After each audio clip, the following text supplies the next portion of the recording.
bullet train. Please remember to stay seated as we begin to leave the station. Thank you. What is going on, guys? It is Omid and Amir from What'd You Think? How's it going, guys? And we are back with our bite-sized review of Bullet Train. Yes, Bullet Train. I've been looking forward to this movie all year. Probably, I would say, I don't know the same for you. This is probably my most anticipated movie of the year. It was yeah, definitely my most anticipated movie of the summer. I think it was like 2 or 3 months ago. I think it was maybe we were watching Everything Everywhere. Saw the trailer for the first time. I was like, oh, shit. I am so excited for this movie. I think everyone can agree. That first trailer, banger of a fucking trailer, man. Staying alive, staying alive. Yeah, it's so good. I love it. I love it. So Bullet Train is directed by David Lietch, and the movie focuses around Brad Pitt, an assassin codenamed the Ladybug, and the whole thing is he is given an objective to get a briefcase worth $100 million aboard the Bullet Train to Kyoto. But the crazy thing is, he doesn't know 6 other assassins are on the same train with the same objective as him. So it's really good. We got a really good cast. We have Aaron Taylor Johnson. We have Brian Michael Henry. Tyree Henry. Yeah, Tyree Henry. Yeah. And we have just Bad really Bunny. good actions. Yeah, we have Bad Bunny in here, and I just want to kind of go into the stuff that I liked because they said this is directed by David Lietch, who co-directed John Wick 1. Yeah. He did Atomic Blonde, Deadpool 2. He did Hobbs and Shaw. Yeah. So me going into this, I was already expecting really good action. I agree. And I think I would say I was actually kind of blown away, not by only the action, but just the cinematography, the style of this movie. Because people are going to be comparing it to, I think, like Quentin Tarantino.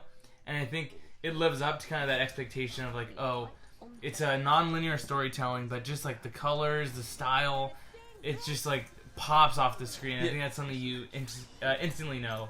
Yeah, I think like, you look at the trailer, you look at the posters, you can see this movie's just oozing style. Yeah. So I think honestly, at least for me after watching it, the biggest standout was Aaron Taylor Johnson playing Tangerine. Tangerine and Lemon, which are was Lemon being Tyree Henry. They are 2 twin assassins. Yeah. And they stole the show. Love seeing twin representation. Literally. Because I think when Amir was watching the movie, I think when I rolled my eyes. I was like, they're twins, and I'm like, they're not fucking twins. Yeah. And then just when you watch the movie, they're easily the most endearing characters. And I fall in love with them. Yeah, I can easily see them getting their own spin-off. As Amir said, the action, top notch. Yeah. Top notch. And I think, they really stole the show for me. So that was stuff we liked. I want to ask you, what were your thoughts on Brad Pitt? I mean, he's a star. David Lietch and him were really close, and he's a leading man back then. So, like, how do you? I don't know if it was me, if this is like a hot take, but I think part of me kind of did not like the character that Brad Pitt was playing, because to me it was like, oh, he's playing like this unlucky schlub that just somehow wins these situations through luck, and I couldn't get over.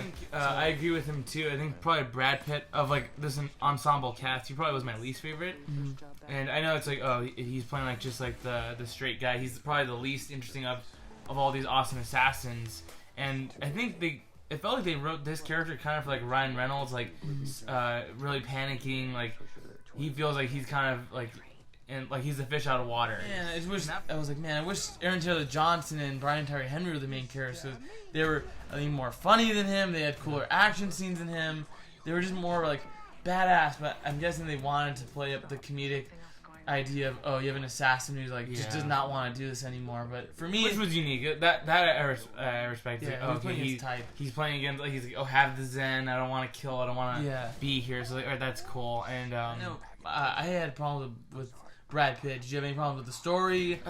Did it live up to your expectations? I think exactly. It's the story. It's told non-linearly, so it's like, oh, there are times where it's like, all right, this is just kind of. It feels like scenes are thrown in together for no reason, and that can be a little annoying. But I mean, I guess people aren't really going to see Bullet Train for the story. So I think I didn't have a problem with the non-linear type of storytelling.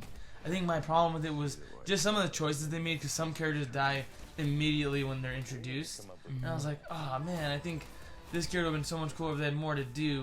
So I don't know if they were doing it for like kind of the shock factor and to keep the adrenaline high, because like you introduce them, fight scene, dies. And I was alright, it definitely keeps the train going, but I think I would have preferred certain characters to have more screen time than others. Yeah, I agree. That's a good point. And also I think probably just the runtime, 2 hours. A little long. Because I mean, you're in the same location for like all 2 hours. Yeah. and there are points where it's like kind of slowed down and dragged a bit, but overall, I would say I think this is for sure worth watching in theaters. Definitely. It's a super crazy action movie, and like I think David Lietch, he's able to kind of top what you've already seen from him. He's done Deadpool 2. He had really crazy action sequences. Yeah. I think David Lietch is a director that we need to keep our eyes on for a while. Agreed.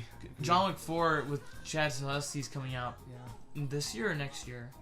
It got delayed because of Matrix, so I think it might be coming out next year, 2023, I believe. Yeah, so I think Chad and David Lietch are like going to be in like the next 10 years. Like people are going to think of these guys like, man, they're the top tier action directors. Yeah, because I know they already they said they were going to do Atomic Blonde 2, so he has a couple things going. He has Atomic Blonde, he has the Division movie. Oh, they actually are doing Atomic Blonde? It was announced. I don't know if it's still going to come out, but that was like announced like 5 or 6 years ago, right? A couple years ago. It was like I think during Deadpool 2 when they were talking about it. I don't think that's going to go forward. He has the Division, which is the video game movie with Jake Gyllenhaal. Oh, that's confirmed. That one was confirmed too. So he has a couple things on his docket. So Okay. I think he's only going to be getting higher. And he even had, I think it was like a Bruce Lee biopic or something. So, oh, cool. Yeah, so he has a couple of things going on, and I know he's going to be in Hollywood for a while. So I'm happy to see how much he's growing, how much attention he's getting. So. I think so. I think he's definitely very gifted, and it's also pretty badass to see someone who's a stunt coordinator, stunt actor, to actually be able to be a full-fledged director making. Fun fact: he was actually Brad Pitt's stunt double in Fight Club. Yeah, so that's awesome. how they first knew each other. So and Brad Pitt was also in Deadpool 2. Yep. So that's awesome. That's awesome to see familiar faces in this movie, reunions of certain actors. So that's awesome. That's awesome. So I want to go into scores because I would say for me, I think I really enjoyed the movie, but maybe my expectations were set a bit too high because of what I know David Lietch can do. I was going in like, being my most hyped movie, I was thinking like a 9. I was in that 9 range. I think we did miss like 5 minutes of the movie because our friend Ramadan got us a bit later. So I think I'm about honestly 6.5, 7. But I think I'll probably lean more towards a 7 just because of the style itself. And because I'm hearing, I guess it was based off a book of some kind, but it feels pretty much like an original story compared to all the franchises that are out now. So I put it as an original story. So as the action and the style alone, I would give it a 7. I think I agree with you too. I had high expectations, and it met parts of it at times, and other parts it kind of fell short. So I think I will also give it a 7. And I do think it's worth watching in theaters. Hopefully with a big crowd. Yeah, with a big crowd, and I think even we might check it out again. Yeah, because it is a fun movie. Yeah, I definitely want to see it again because it was very epic. They did like I think a Japanese cover of "I Need a Hero" or "Holding Out for a Hero," so that was epic. The movie was just badass. And then I just like seeing it. Like again, we're talking about how it's original, and I think the diversity in this is really good. Like you have Zazie Beetz, she's also in it. Hiroyuki Sanada's in it. Yeah, badass Hiroyuki Sanada. And I didn't know who is the actor that played his son. I think it was. I believe he's from the Fighter on HBO, and I think his name is Andrew Koji. Okay, cool. I'm not too sure on it, but I think that's his name. But we also had the girl from Kimiko from The Boys was in it. There was also a few Russian characters. Yep.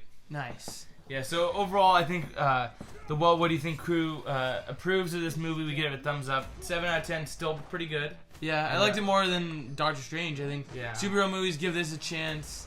I don't think you would regret it. Yeah.